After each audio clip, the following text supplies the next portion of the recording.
share my screen.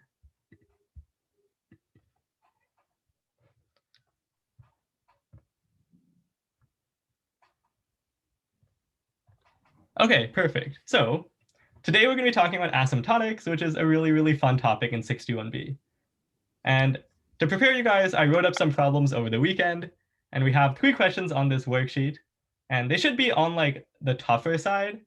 So if these problems are a challenge, like no worries, they're meant to be something that like, I don't know, is at exam level. So yeah, the plan is we're going to try to finish all 3 of these questions before 5, and I'll be here after 5 for other exam-related questions for like maybe 20 minutes or so. So yes, I don't think I'll have any mini lecture in the beginning just because I'm guessing you guys have done asymptotics problems before, and just more practice would be cool. So yeah, let's start off with question 1. And basically, yeah, we have some function confusion, and we need to figure out the runtime.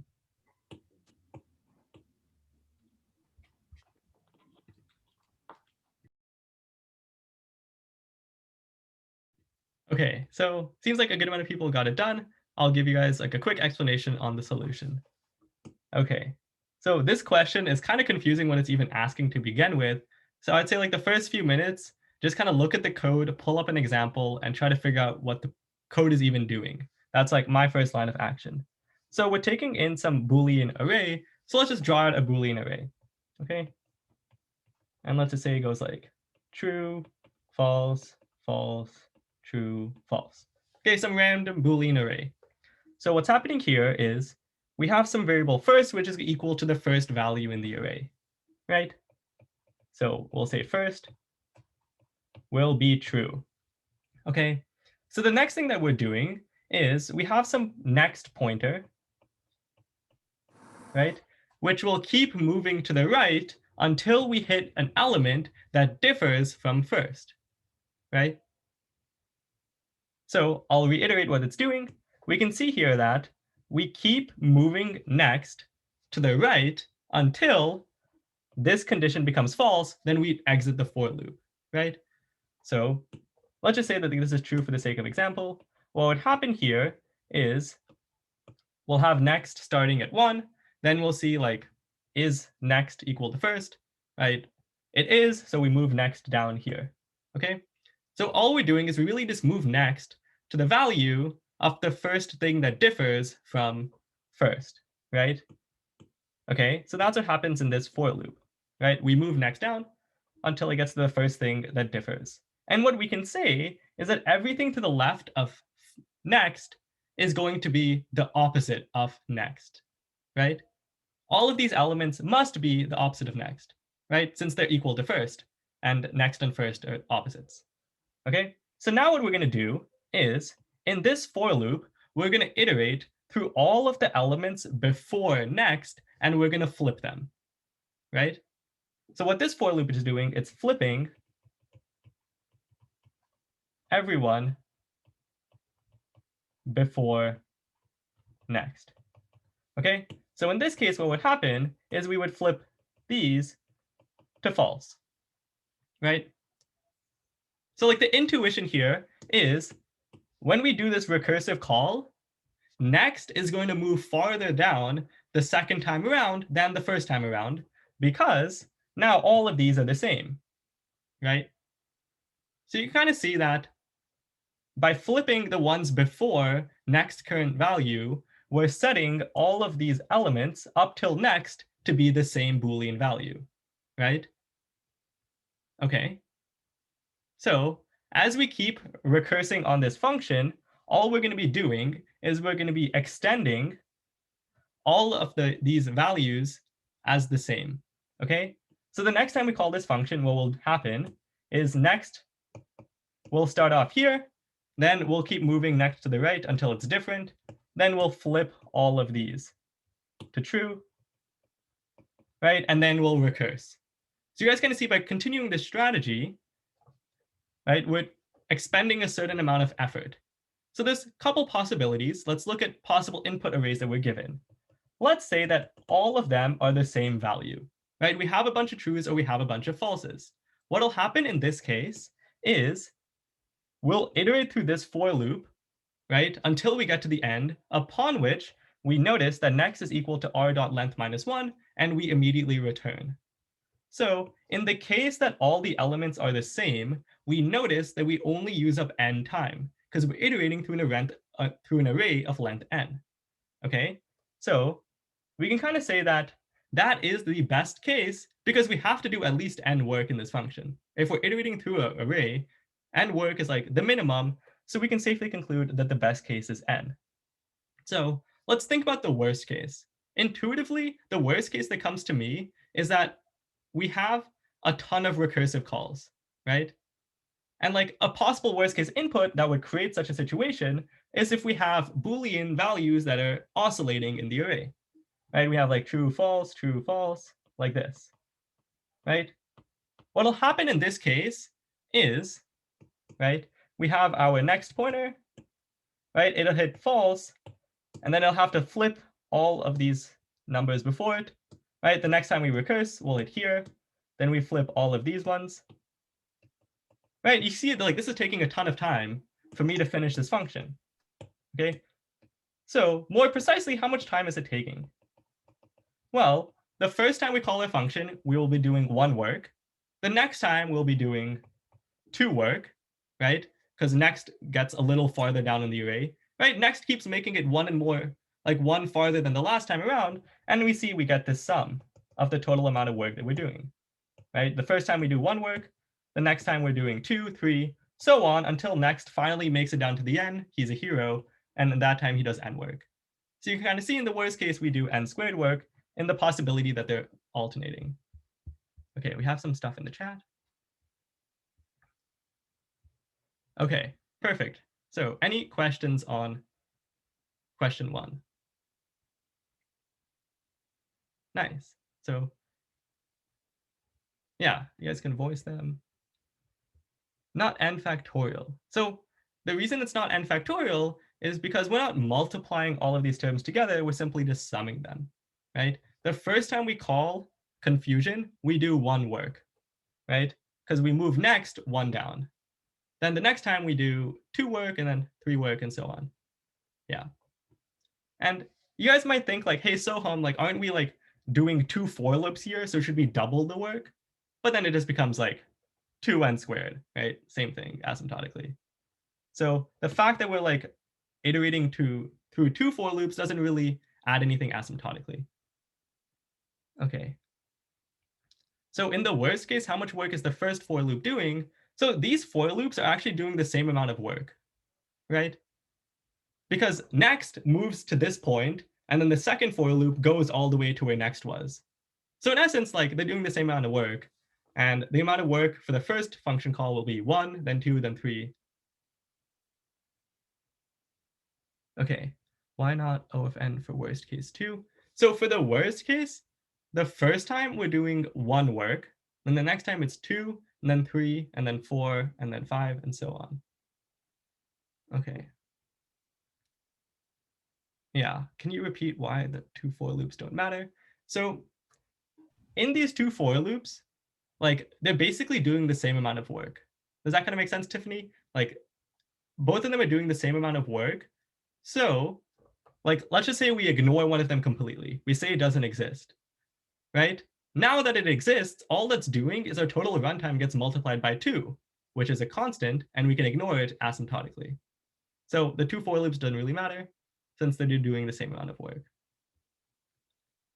Nice. Okay, so if you guys haven't already, let's move on to question 2, finish the runtimes. This one's pretty fun, right? What's happening in this question is we see we have the standard nested for loop that actually I looked at homework 3 for a quick second. That happened in homework 3, right? We had a lot of these like nested for loop questions. So here, what we want to do is fill in the blanks to achieve the desired runtime. Okay, so there's 4 parts. They get progressively a bit harder, and I think they're pretty fun. So take some time and give them a go.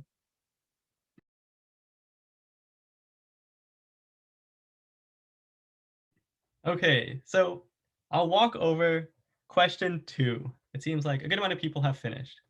Nice. I hope you guys thought this question was cool. I think it's kind of fun, like filling in the blanks and then figuring out the final runtime because of it. Okay, so we want to achieve a runtime of n squared, right? And let's look at what this function is doing. We see we have this outer for loop that goes n time, and we have this inner for loop, right? So ideally, the outer for loop would go n time, and each time in the inner for loop would do n work, and that would give us n squared, right? But the slight problem is that we go up till I, right?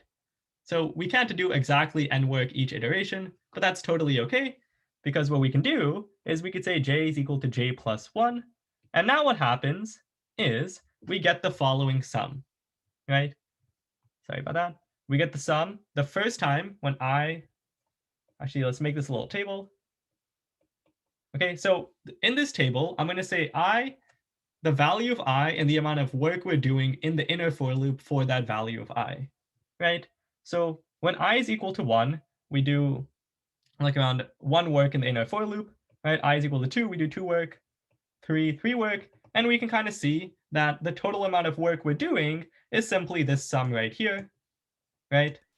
Because we do I work for every value of I, and we see this sum of 1 plus 2 plus 3 up till n gives us n squared. Okay, so the first time we can just increase j by 1, and we get this sum that hopefully you guys have seen before, the sum of the first n numbers, which is simply the square of the last term, right? Nice. So let's keep going. For this question, we notice that we want a runtime of log n, right? And how many times does this for loop, the outer for loop, execute? Well, it executes log n times, okay? The quick reason why it executes log n times is because if we ever multiply I by 2 or by 3 or by any constant, right, it's going to be log of that constant, right? So this is log of 2 to the n. That's the total number of times that this for loop runs, right? So with that in mind, we see that we've already achieved a runtime of log of n simply by running this outer for loop, right? So this inner for loop ideally should be doing like a constant amount of work, because if it does like n work, our runtime would be like bigger than log n, right? So this for loop should be doing constant work in order for us to achieve a runtime of log n, okay? So in order to do constant work here, I could put any constant right here, right? As long as it's something that's independent of n and independent of I, then we know the inner for loop will run for a constant number of steps. So the answer I would probably do is like, I don't know, maybe 1. The answer that would be possible but kind of annoying is you could put like a really big number, and technically it's still log n, right? Any constant would suffice. Would it work to put I, since I will like, I mean, I just is a constant, but, or is it? So I will be changing over time. Gotcha. So, yeah. Okay. Yeah. If you do log I, how would that like change the problem? Because that's what I got at first, but I don't know if I just summed it wrong. So like log I here. Yeah. Oh man, okay. So honestly, that does complicate things a good amount, because now the inside for loop is doing work that's dependent on the size of n, because I is dependent on the size of n. And I think it's kind of like messy with this log math here. So I'll just say like err on the side of caution and put a constant here, because otherwise we'll be doing amount of work in the inner for loop that's dependent on the function size, on the input size n. So yeah, a constant's good. I could look into like the log-based I, but my intuition tells me it's like not correct.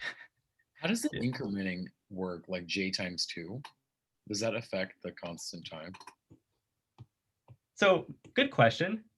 If this for loop, right, is not dependent on n, every time I run my function, it's going to take the same amount of time. Like a very easy way to like think about this is if I have some function, right, that takes in some n, and then I do some work in this function that is not dependent on n, the function's runtime is constant. Even if I'm doing like, I don't know, I do like 1,000 steps in this function, if I'm always doing 1,000 steps in this function, the runtime is constant, because constant means it's not dependent on the input size n, right? So what we can see here is this for loop, right? If I put in a constant right here, even if it's a really big constant, the amount of work that the inner for loop is doing is always the same, right? It's independent of the input size n. So we can see that the total runtime would be some constant times log n, which just becomes log n. Does that kind of make sense? If we had j less than n, then that would be log of n the whole squared, right? The runtime. Okay, let's look at this. So actually, I want to move on to like the later questions. Do you want to like stay back at the end and we can quickly take it on? Sure, yeah. Yeah, just for the sake of time. Thank you. Okay, so this next two problems are a bit trickier than the first one. And we see right here that we want to achieve a runtime of 2 to the n, okay? In order to achieve a runtime of 2 to the n, my gut instinct is telling me that this inner for loop better be doing a ton of work, right? Because 2 to the n is huge. How are we going to get 2 to the n? This guy should be doing a ton of work, okay? So let's just like put a guess down. Let's say that this guy is doing 2 to the n work, right? What's happening here is if the inner for loop is doing 2 to the n work, the total amount of work our function is doing would be n times 2 to the n. So my initial guess was a little high. No worries. We want to make it a bit lower, right?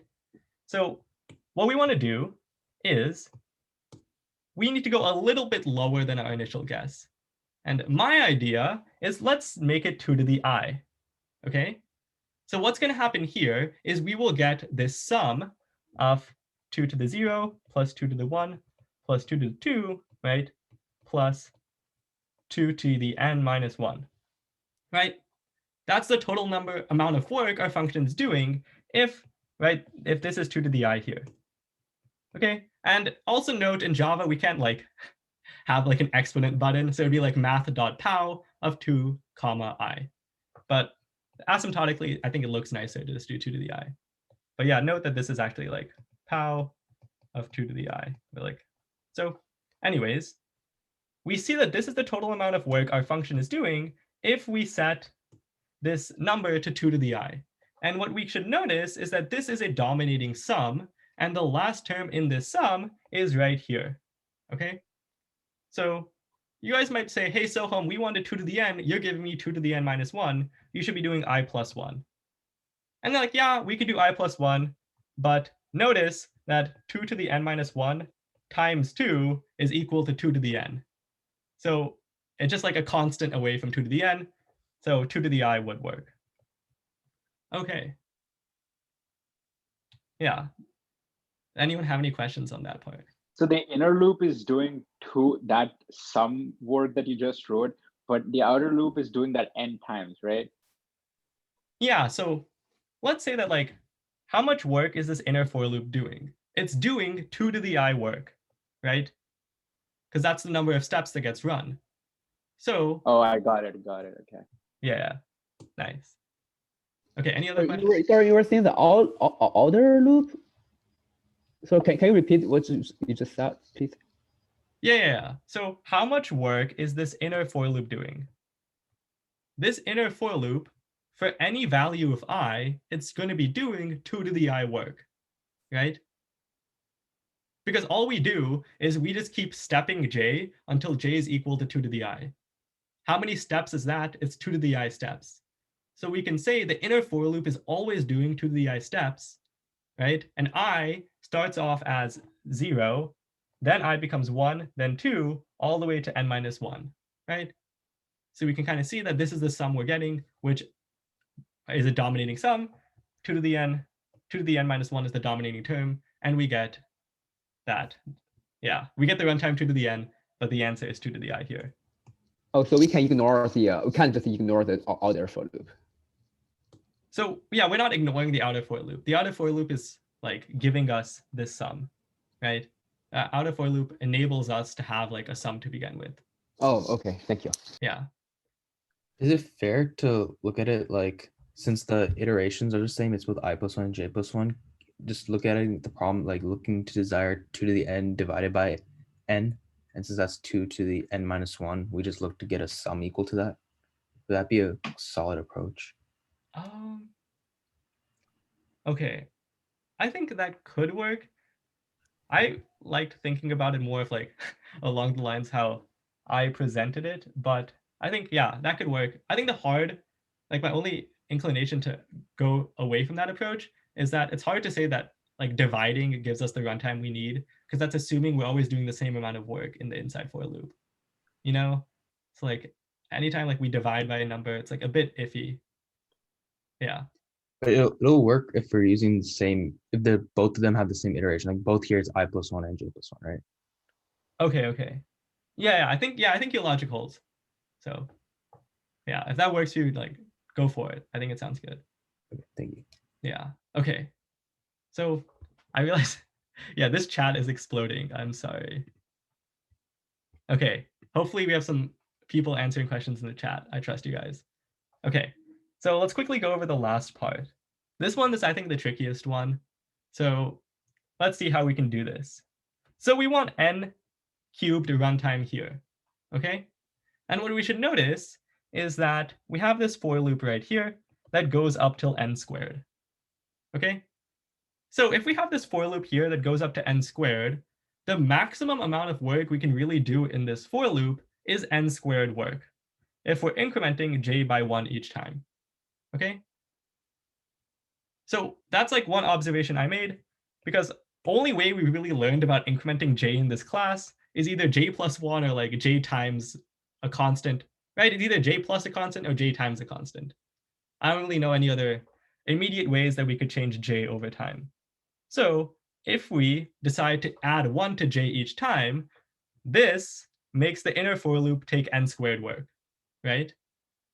The next thing that I need is if the outer for loop were to execute n times, and each time we do n squared work, the total runtime would be n cubed. Okay, I'll say that again because it's the crux of this problem. I want this outer for loop to execute n times. The reason is that if it executes n times and we do n squared work each time, the total amount of work we're doing is n times n squared or n cubed, right? So the problem basically reduces to us making this for loop execute n times, right? And how can we make it execute n times? Well, notice that I is getting multiplied by 2 each time, right? And we've seen this before, right here. When I gets multiplied by 2 each time, the total amount of times this for loop runs is log of this term, right? So let's just call this x. We know that for this for loop, I'm going to highlight it in yellow, for this for loop to run n times, log of x must be equal to n, okay? And what we can see is that the value of x should be 2 to the n, such that this holds. Nice, right? Because log of 2 to the n, right, is equal to n. Okay. This one's, I think, pretty tricky. So any questions on it? If you guys have a question, like say it out loud. I'm too lazy to look at the chat. Where did you get the log x equals n? Yeah, good question. So let's look at this example right here. Looking at this example, notice that the total number of times this for loop runs is going to be log of this term, right? The number of times it runs is equal to log of this thing right here, right? So yeah, go for it, sorry. Is that because it's I equals I times 2? Exactly, it's because it's I equals I times 2. Yeah, so we can apply this logic of the total number of times that the for loop runs is going to be equal to log of, let's call this like the stopping number, right? Stopping num, or let's just call it a no, like Sn, right? So the total number of times that for loop is run is the log of the stopping number. So in order to set the total number of times it's ran, right, we can see here that if we want the total number of times it's run to be n, we set the stopping number to 2 to the n, right? Okay. Any other questions on part D? Well, I didn't come up with one, but is there alternate answers to this? Like if you change the second loop, how you get to a certain runtime, can you change the first one to adjust for it and still get n cubed, or just the only answer? So I actually haven't thought about it too much. I think there might be another answer, but I truthfully don't know. I think this one makes the most sense. But yeah, there is a possibility there's another one. Yeah, sorry about that. No worries. Okay. Other questions? It's just 2 to the n because we're doing I equals I times 2. If it's times 3, it'd be 3 to the n. Is that right? Yeah, exactly. 2 is the base. Good catch. Yeah. Thank you. Yeah, sorry. I think I kind of slacked on the log math. It should be like that. Okay, other questions?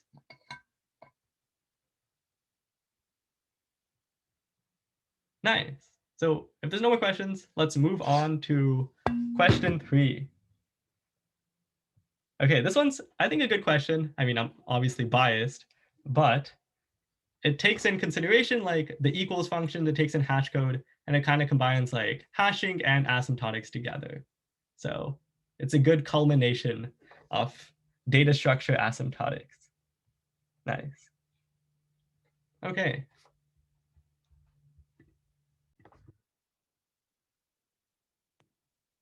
Okay, so for the sake of time, I'm gonna start walking through the solution. If anyone wants more time, feel free to object, and we can wait a few more minutes. So does anyone want more time?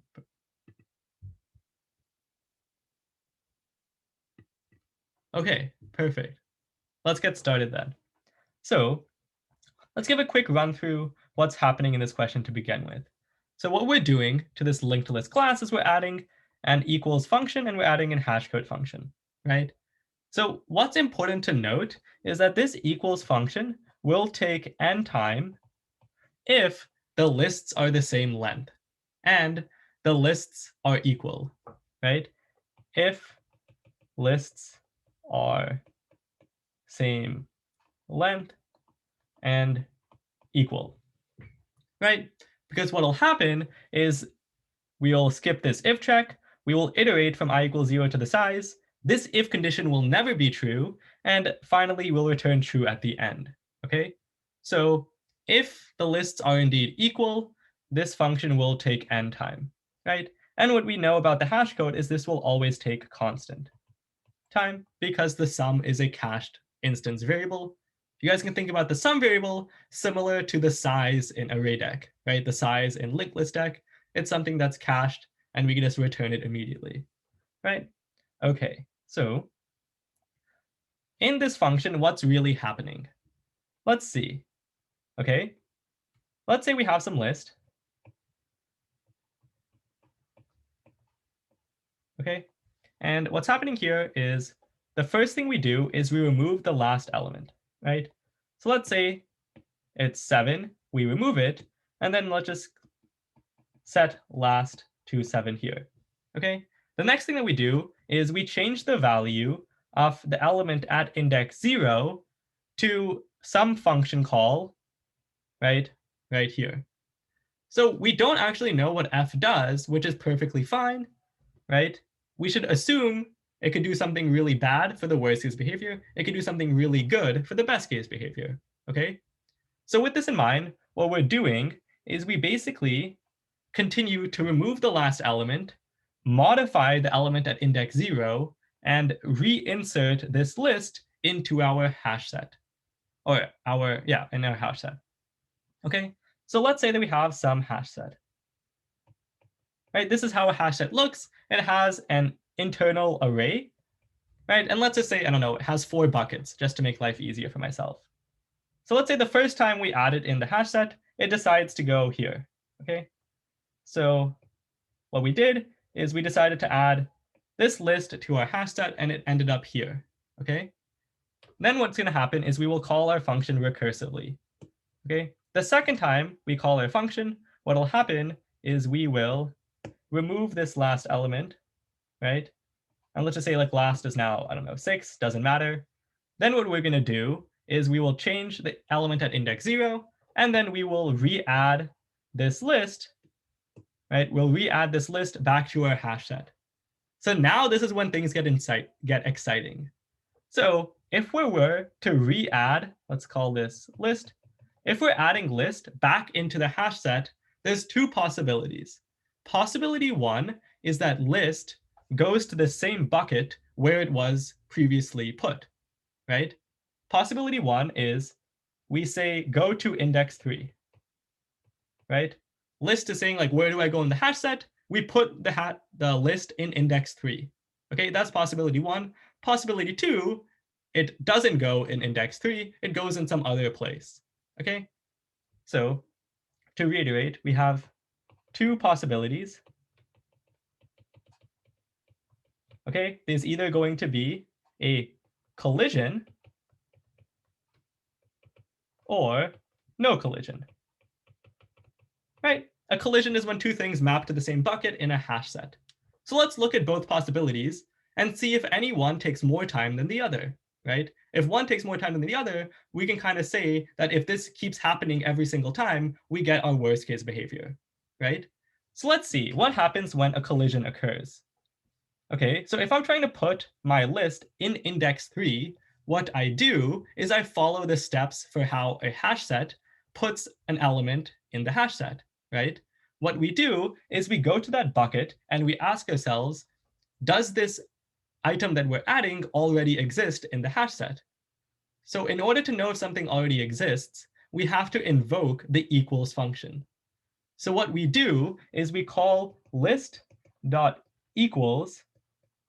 on what was already there, which is list, right? Because we already put list there. So we're basically calling equals on itself. So let's see what happens when we do this, right? What happens is we go all the way to the end, right? Because the lists are indeed equal, because it's like a list is equal to itself, in which case we return true after expending n minus 1 amount of work. Why did we expend n minus 1 amount of work? Because the list's length at this current stage in time is n minus 1, right? So looking at the collision possibility, this will take us n minus 1 time to realize that the elements are equal and we don't re-add that list, right? So in the collision possibility, we use n minus 1 time to actually call the equals function. If there's no collision, what happens is, let's say we're trying to put list at this index, right? What we're going to do is we go to this index, we say, is anything there? There's nothing there. It's constant time, right? So looking at the two possibilities, we know that we're going to call this function recursively a total of n times, right? We call this function n times.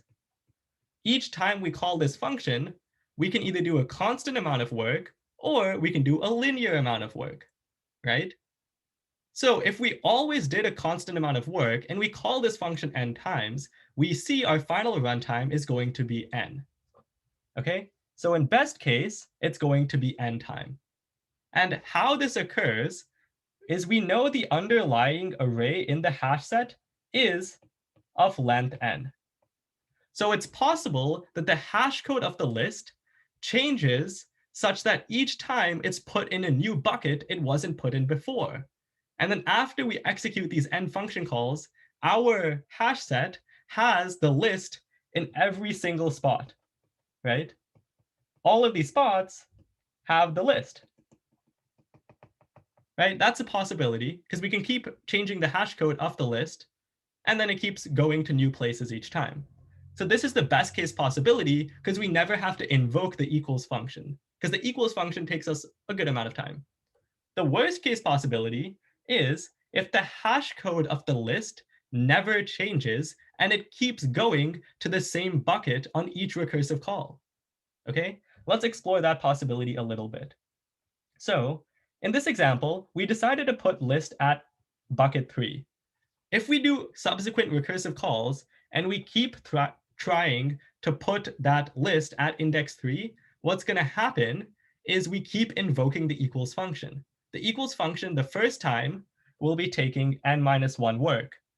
The second time, the length of the list reduces to n-2, so we do n-2 work, and so on until the amount of the length of the list is like 1, right? Upon which we stop. So we see the sum that we get in the case that we keep getting collisions is the sum that we've seen so many times in this class, n squared. Okay, so in worst case, it's n squared, and that's the possibility that the hash code doesn't change over the recursive calls, and we keep rehashing to the same bucket. So yes, this problem was kind of tricky. Let's open the floor to some questions before we move to part B. Yeah, so my question was that you said that the list.equals list will always return true. But Yeah. since we're reducing the list every time we're calling it, it shouldn't return true, right? Because the list that we added the previous time had one extra element, and the list that we're adding the next time has one less element. And so it would go to this, like it would be a linked list of different lists that are consecutively smaller in length. Okay, so that's like a valid like idea to think of. And I honestly, I thought of this at first too. The reason that doesn't happen is because when we do set.add list, we're not creating a copy of the existing list. It's just a pointer to the old list, right? So any modifications we do to that list happen to that list in the hash set as well, because we're not creating a duplicate of the list, right? I see. Yeah. Yeah, I got that. Mhm. Ah, he tricked me. Poor mean Soham. Okay. Any other questions? Yeah, so I think I'm still, so you said that in the best case, when we add, it's going to be constant, right? Yeah. So why is it then in our best case n? Where do we get the n from again? It's because we have to do n recursive calls, right? Okay, because we have to go through Yeah. So it's like, until the size is 0, or yeah, until the size is 1, right? until the size is 1. Okay, that makes sense. Yeah. Okay, and then the other question that I have is like generally just about like hash sets and like hash maps. I've been confused about like trying to figure out the runtime of like add and like contains key based on like, I don't know, like its best case and its worst case. Like I don't know what to like say is its best case. Like is it when like you have a good hash code and then your worst case is when you have a bad hash code, or is it when you have resizing and no resizing? Like what is it based on, I guess? Yeah, that's a good question. So like as a whole, when you think about like the hash map and its operations, if we have a really bad hash code, that usually leads us to have a poor runtime in insertions or any type of accessing. The reason a bad hash code can lead to a poor runtime is because if we have a linked list that develops because of a bad hash code, in order to insert or access anything, we have to iterate through the entirety of this linked list. So that's like the general case. In this situation, it's really hard to generalize from past situations, like what causes the most amount of time. But the intuition is that usually things are worse when everyone goes to the same bucket, right? Like that makes life worse. If everything goes to the same bucket, we lose the property of a hash set that we actually like value, right? Which is a good distribution. A good distribution usually indicates like a good runtime, right? Bad distribution is like bad runtime. But we can't, it's hard to generalize the runtime of an add operation because it really depends on what was in the list when that add operation occurred. So it's hard to say like what's always the runtime. You can say it is amortized constant time if like the hash code is good. So that's just like a little spiel on hashing. Okay, got it. Thank you. Yeah, you're welcome. Okay, any other questions? I know this part was kind of tricky.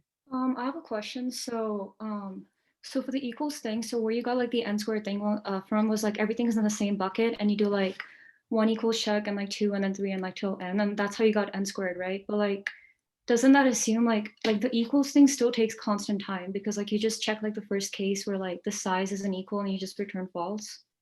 Ooh, except, so let's like ask ourselves, what lists are we comparing every time we call the equals function? Linked Right. list.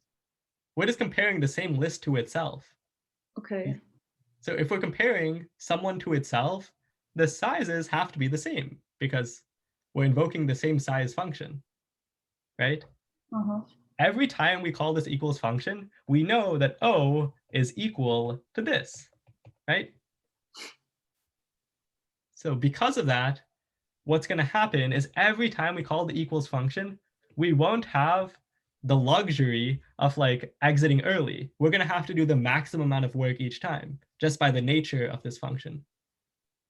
Okay, so are you saying like the n-1, n-2 comes from like the runtime of the equals function and not like the number of checks itself? Yeah, so it's coming from like the runtime of the equals function. Okay, cool. Thanks. Yeah. There was a question in chat that I thought was pretty good here. Other.getI inside of equals. Wouldn't that be considered like some sort of n operation? Oh, interesting.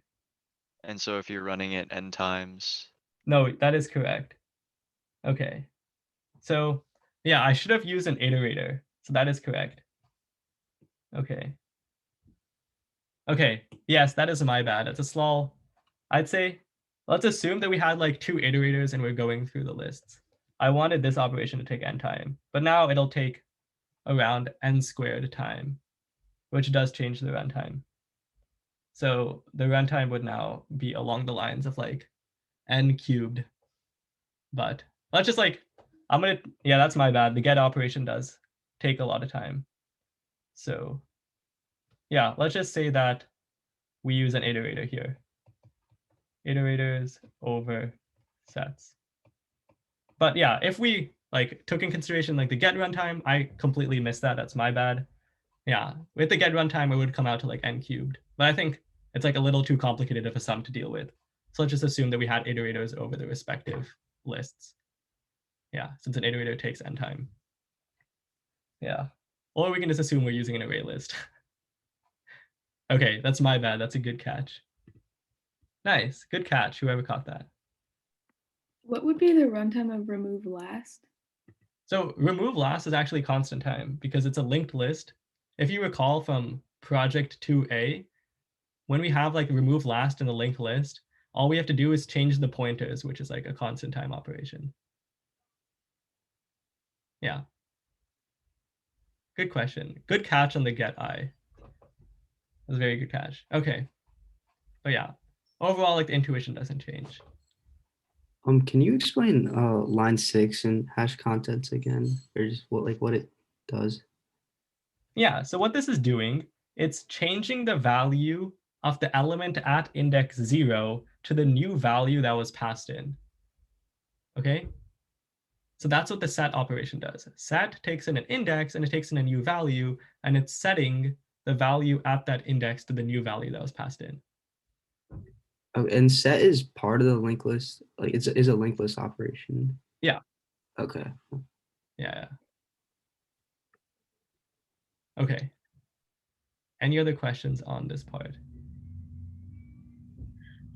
How do we know that the hash set started out as an empty set instead of something like partially filled or something? Okay. That's a good question. And I think the problem could have specified that clearly. Yeah, it was meant to start off as an empty set. But you are right, there's like a possibility. So yes, the problem could have been worded a bit better. That's my bad. Thank you. Yeah, you're welcome. Okay. Any other questions on this part? Yeah, and usually like if we're ever using some like data structure in like an exam setting, we usually like imply that there isn't like pre-existing things unless like we specify. So like in this case, yeah, in this case I could have specified that it's empty, but I think in exam setting we would be more clear about that for sure. Okay. So as far as sets runtime, what is its runtime? So the runtime of set is actually like linear, but in the case that we're only setting like index 0, we know it's constant because it takes us constant time to get to index 0. Yeah. Wouldn't the two .get methods in the equals method Yeah. mean that it's going in n cube time? Because it Yes, has yes. to check two things. Yeah, okay, it is n cube time. So that was my bad. I quickly went over that. It was a good catch. So a good way to all I really wanted was the equals function to do a pairwise comparison. So we could just use iterators over the sets. But yes, in the case that I also, yeah. So it would take n cube time. You're correct. I'm gonna So tweak does the that problem. mean does that worst mean best is n time and then worst case is n fourth? Ooh, no. So in the best case, we never even invoke the equals function, right? So in the Right, best it's at case, right. Best is n time and worst is n fourth. End of the 4. okay. So this runtime gets kind of complicated because we have honestly a lot of things that are summing. So let's just stick with the equals function taking n time for now. But yeah, I think it would be around the lines of n cubed though. I don't think it would be n to the 4th. Yeah. Okay. Let's move on to part C, unless there are any more questions on this one.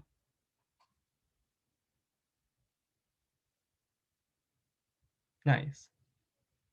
Okay, perfect.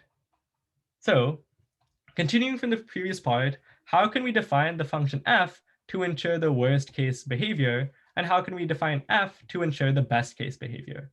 Okay, so let's first recall what f is doing.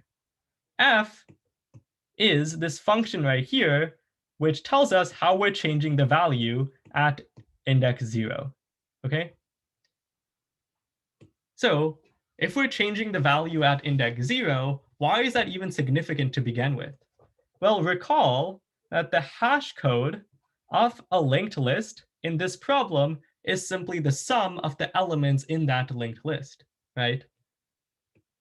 Okay, so my idea here is that in order to get the worst case behavior of this function, we wanted all the hash code, the hash code to stay the same over these recursive calls, right? I'll say that again because it's pretty important. In order to elicit the worst case behavior, we want the hash code to not change over these recursive calls, right? If the hash code always stays the same, the linked list will always hash to the same bucket, and we will always have to call the equals function. So what we can say here is the worst case is when the hash code stays the same, right, over these recursive calls. So if I have any list, right, let's just say I have a list of 1, 2, 3, 4, 5, 6. Okay, if I remove 6, the sum has now gone down by 6. In order to keep the sum the same, all we have to do is add 6 to the first element, right? So if we remove if we remove 6 from the array or from the linked list, all we have to do to keep the sum the same is re-add the element we removed to the first element, right? So in the case that f of first and last returns first plus last, what we're doing is we change the element at index 0 to be itself plus what was removed so that the runtime, or so that every hash code call gives us the same hash code because the sum of the list isn't changing. So the hash code isn't changing and we keep going to the same bucket. So that's the worst case behavior. Okay. The best case behavior is if we have some list. Okay, if we have some list right here, and then each time we call this function, we know for a fact that list goes to a bucket it wasn't in before, right? Right? If we keep hashing list to a new bucket, that gives us the best case behavior. In order to give the best case behavior, my intuition is saying, what if the hash code increases or decreases by 1 every recursive call, right? So let's say that we have, okay, this list. Once we remove 6, right? How should the sum change? I want the hash code to be 1 more than it was before, okay? The reason, if it's 1 more than it was the previous time, and we keep adding 1 to the hash code over time, we know that the hash code will evenly disperse the lists amongst this hash set, right? So in the case that we remove 6, my idea is we'll do 1. This element will now be 1 plus 6 plus 1, and this offset allows our hash code to change each time, okay? So a potential solution is first plus last plus 1, but you can also do subtract, like -1. Either one would work. Okay, and a quick like note on the best case behavior. Some people, like you guys might think, what if I just do return first? Would that work? Okay, this is like a really, really good question, and it may produce the best case behavior, but we can't ensure that it does. The reason is, let's say that we have a list where each element is n, okay? In this situation, when we remove an element, right, our hash code stays the same. Our hash code stays the same modulo n. So we keep going back to the same bucket using this best case hash function. So it's actually not the best case hash function in some situations, if the list is ordered in the way of this. Or if all the elements in the list are 0, notice that this hash function, if we just return first, will always give us the same hash code back. And that wouldn't produce the best case behavior. So the solution isn't just to return first, but to return first plus last plus 1. So we know for a fact that it's 1 more than it was before. Okay, yeah, this question was pretty tough. So does anyone have any questions on it? So we can, so the 1 can be any constant, so as long as we have both first and last in the as the elements of the return. So like it could be any constant, but it's a little weird if it's any constant. I think 1 works like without a doubt. The other constants, the runtime gets a bit complicated. The reason is, like, let's say that we decided to make it 2, right? Let's say we decide to make this constant 2. What'll happen is now at each bucket, right, we'll have 2 lists by the time our function terminates, right? So if we decide to make it the constant 2, we see that we're not really achieving the best case behavior that we described before. The best case behavior is when each list is in its own bucket. But if we have this constant offset by 2, right, we're missing all of these odd buckets. So then we actually have like, we need to invoke the equals function. It might still give us like the best case runtime, but let's like err on the side of caution and just like have an offset of 1. Yeah, good question. That makes sense. Thank you. Yeah, you're welcome. Nice. Okay, any other questions? Could you explain the n squared runtime for part A again? Yeah, exactly. Okay, so I made a small like typo / like quick, I don't know, mistake, is I want the equals function just to do like a pairwise like comparison. So let's just assume that we use iterators going over each set, in which case, like we can assume that the runtime of equals is n in the worst case. Okay, so n if like this lists are equal. So let's just like quickly walk through what will happen, right? Let's say this is my hash set. The first time I want to add something to the hash set, I'll just add it to some index. We'll put it here. Okay, so let's say this is a pointer to our list. Right, the second time we do an insertion, in the worst case behavior, we try adding the list to the same bucket. Okay, what'll happen in this case is we'll try to add this list, right, in this bucket. So we'll have to compare the list that we're adding to the list that was already there. But notice that the lists are the same because I'm trying to re-add myself. Okay, so what'll happen is we'll invoke the equals function, which will iterate through the entirety of the list. What is the length of the list? The length of the list is n minus 1, okay? Because we removed 1 the previous time.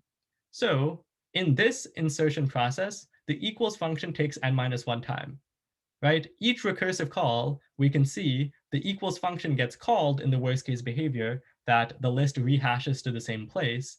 And the list length changes from n-1 to n-2 to n-3, n-4, and so on. And we get that sum of n-1 all the way up till 1, which comes out to n squared. Okay, I think I get it. Okay, perfect. Okay. I have a question. I might be just confused. But isn't it the case that you're saying that these two lists are actually equal? Like they are basically the same lists Yeah. that you're adding. So whenever we want to add them into the hash set, wouldn't it be the case that the hash code of their the two lists would be the same? And then when we mod that to the size of the hash table, we would end up putting it into the same bucket every time. Ooh, okay. Really, really good question. So the question is, just to reiterate, aren't they the same list? So the hash codes should be the same. So they are the same list, but the list in the hash set was added at an earlier point in time, right? And stuff has changed since then. So the hash code, when we added the element, like what's already there, could be different than the hash code of the list at the current point in time, right? Oh, okay, got it. It's a bad hash code function. Yeah, it's because of the sum. Yep, thank you. You're welcome. To clarify, 'cause like I'm not sure if I was wrong earlier. So that for loop itself is running in n time, and then the if statement I thought was running in n square, because if you have two of the dot gets, you have to iterate through a list of like if it's the same list and it's of Yeah. length I twice. So that would be overall with the for loop and with the if statement combined, that's n cubed, right? So it would just be n squared. Like this equals function. Okay, yeah, this was like a typo on my part. I wanted this equals function to take n time, but if we're exploring the situation that we're using the functions that exist, each get call will take us like I time, right? So the total amount of work we're doing is n squared work for each equals function call, right? So then the overall runtime would come Oh, out. are you referring to the equals? Yeah. So the equals is the if statement? Yeah, the equals function would take n squared time, and then the overall runtime would be n cubed. But like the math is kind of complicated there. So I like to just think about the equals function taking n time, and life is a bit easier. So yeah. Yeah, you're correct though, that the get I was a slight, like, it does increase the runtime. Okay. Okay. Thank you. Yeah, you're welcome. Okay. So we can just do like an open floor for like next 10 minutes. I'm gonna stop the recording.